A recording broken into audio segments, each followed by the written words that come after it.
அவர் தான் நம்ம சரீரத்தை பரிசுத்தமாக்க வந்த தேவன். ஆவியில் கழுவணும்.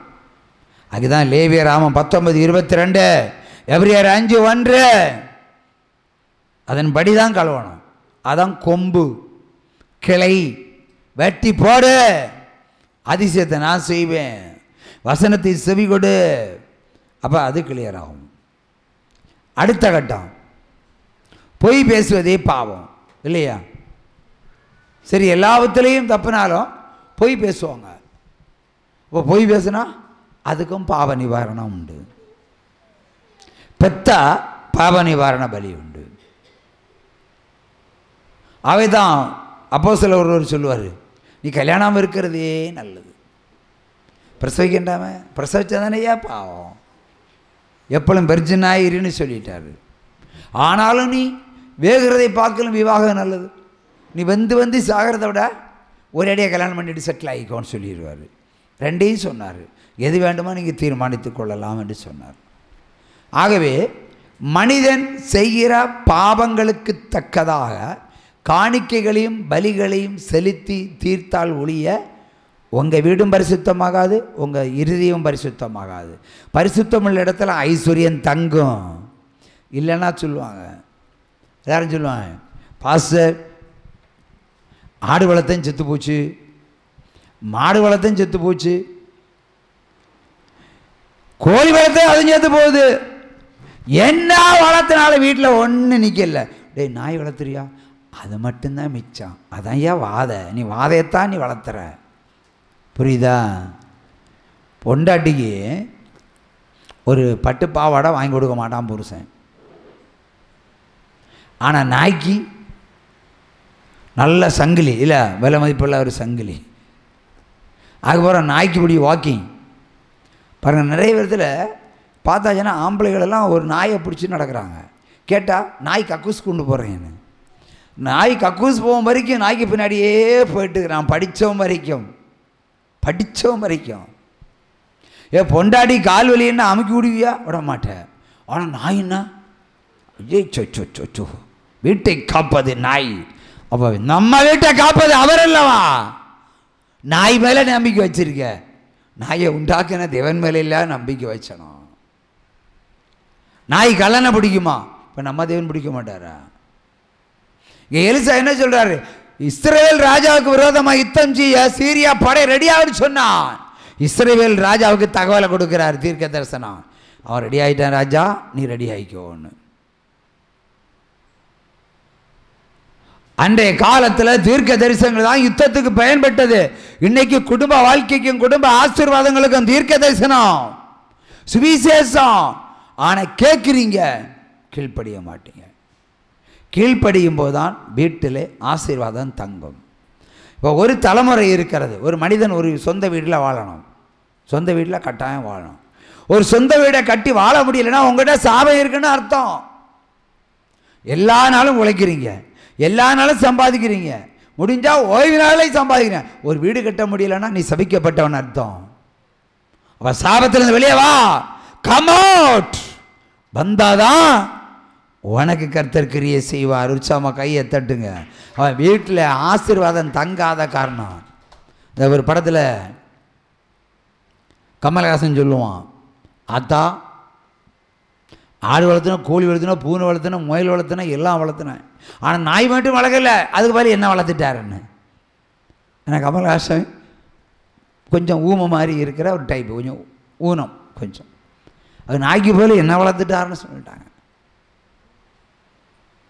நம்முடைய வாழ்க்கையில இப்படித்தான் இருக்கிறது. எல்லாம் செய்வோம், ஆனால் பிரமாணத்தை மட்டும் பின்பற்ற மாட்டோம். பிரமாணத்தை பின்பற்றாதவன் இயேசு கிறிஸ்துவை பின்பற்றவே முடியாது. பிரமாணத்தின்படி நடந்தாதான் இயேசு கிறிஸ்துக்கு உள்ள போக முடியும். அவருக்குள்ள போனாதான் உள்ளும் புறம்பும் நல்ல மேய்ச்சலை காண்பீர்கள். உற்சாகமாக கையை தட்டலாம். அல்லேலூயா. ஆகவே ஜாக்கிரதையாக ஆண்டவருடைய திருவசனங்களை கேட்டு அதன்படி நடக்க பழகி கொள்ளுங்கள். கர்த்தராகிய தேவன் பலத்த காரியத்தை உங்களுக்கு நிச்சயமாக செய்வார். அல்லேலூயா. பாலைவனமாய் இருந்த எங்களை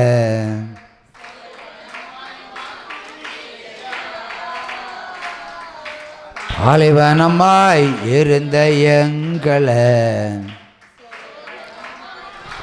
அடுத்தபடியாக வாசிப்போம் எரேமியா 18ஆம் அதிகாரம் 11வது வசனம். ஹல்லேலூயா. எரேமியா 18:11. இப்பொழுதும் யூதாவின் மனுஷரையும் எருசலேம் குடிகளையும் நோக்கி, இதோ நான் உங்களுக்கு விரோதமாக ஒரு தீங்கை உருப்படுத்தி உங்களுக்கு விரோதமாய் ஒரு காரியத்தை யோசிக்கிறேன். ஆகையால் உங்களில் ஒவ்வொருவரும் தன் பொல்லாத வழிகளை விட்டு திரும்பி உங்கள் வழிகளையும் உங்கள் கிரியைகளையும் சீர்படுத்துங்கள் என்று கர்த்தர் உரைக்கிறார் என்று சொல். அவர் உங்களுக்கு விரோதமாக ஒரு தீங்கை வர பண்ணுகிறார். அது எப்படிப்பட்ட தீங்கை உருவாக்க போகிறார்? அவர் எண்ணி வைத்திருக்கிறார், திட்டமிட்டு வைத்திருக்கிறார். உங்களுக்கு விரோதமாக ஒரு தீங்கை வர பண்ணுவேன். அது உங்கள்னா இந்த உலகத்தில் இருக்கிற மக்களுக்கு. உடனே பாஸ்டருக்கு 50 பேரை கூட்டி வச்சுக்கிட்டு எங்களை எப்படி சொல்லிட்டான்னு நினைக்காதீங்க. கீழ்ப்படியில்னா உங்களுக்கு இந்த வசனம் பொருந்தும், கீழ்ப்படியர்களுக்கு இது செல்லாது. ஆவே தேசத்தில் அவர் ஒரு தீங்கை வர பண்ண போகிறார். உலகம் கண்டிராத அழிவு. கையை தட்டலாம். உலகமே நின்று நிமிரும். கையை தட்டுங்க. உலகமே கண்ணீர் வடிக்கும். ஹல்லேலூயா. அப்படிப்பட்ட ஒரு தீங்கை வர பண்ணுகிறேன் என்று கர்த்தராக தேவன் உரைக்கிறான். Last prophecy. எழுமையிலுங்க. ஆகவே தேவன் உங்களுக்கு விரோதமாக ஒரு தீங்கை வர பண்ணுவதற்கு அவர் யோசனை செய்து கொண்டிருக்கிறார். அதை செஞ்சு முடிச்சிருவார். ஹல்லேலூயா. உலகம் கண்டிராத ஒரு துக்கம் தேசத்திலும் ராஜ்யங்களுக்கும் உண்டாக போகிறது.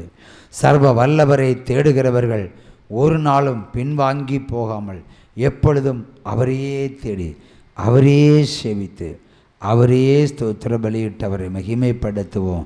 ஒரு சம கையை தட்டலாமா? ஹல்லேலூயா, ஹல்லேலூயா, ஹல்லேலூயா. உற்சாகமாக 2 வரி பாடலை பாடுவோம். பாலைவனமாய் இருந்த எங்களை சொலைவனமாய் மாற்றினீரையா. பாலைவனமாய் இருந்த எங்களை சொலைவனமாய் மாற்றினீரையா. உங்களுக்கு சமாதானமும் சுகமும் சந்தோஷம் உண்டாகட்டும். இனி வரும் வாரங்களில் எல்லா சனிக்கிழமைகளிலும் உபவாச கூட்டம் நடைபெறும். காலை 10 மணிக்கு ஆரம்பித்து 12 மணிக்கு முடித்து வைக்கப்படும். ஹல்லேலூயா. வர விரும்புகிறவர்கள் கடந்து வரலாம். இயேசுவின் நாமம் மகிமைப்படுவதாக. அது சீக்கிரத்தில் ஆண்டவர் வெளிப்பட போகிறார். இந்தியாவை கண்டு கதரும் அலரும். ஆமேன் சொல்லி கையை தட்டலாம்.